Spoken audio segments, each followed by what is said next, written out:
চট্টগ্রামের মিরসরাইয়ে বিএনপির ভারপ্রাপ্ত চেয়ারম্যান তারেক রহমানের ৬১তম জন্মদিন উপলক্ষে জুরারগঞ্জ ইউনিয়ন যুবদলের উদ্যোগে মিলাদ ও দোয়া মাহফিল অনুষ্ঠিত হয়েছে। ২০ নভেম্বর বৃহস্পতিবার সন্ধ্যায় জুরারগঞ্জ সিএনজি অটোরিকশা চালক সমিতি কার্যালয়ে আয়োজন করা হয় দোয়া মাহফিল ও আলোচনা সভা।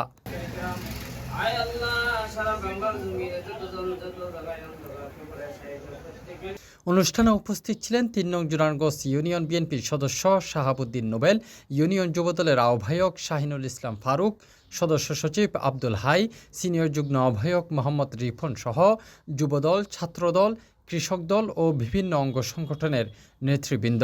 উপস্থিত ছিলেন নূর হোসেন নুরা, ওয়াসিম রাজু, নিজামুদ্দিন, একরাম, ইউসুফ সহ আরও অনেকে।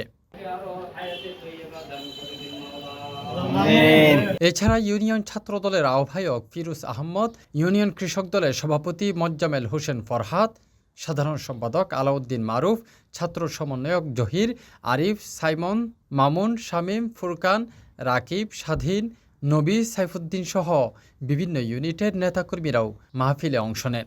আলোচনা শেষে অনুষ্ঠিত দোয়া মাহফিলে মোনাজাত পরিচালনা করেন মিরসরাই থানা উলামা দলের যুগ্ম আহ্বায়ক মাওলানা সাইফুল ইসলাম। তিনি দেশ, জাতি এবং তারেক রহমানের সুস্থতা ও দীর্ঘায়ু কামনা করে বিশেষ মোনাজাত করেন। CTG post, Chittagong.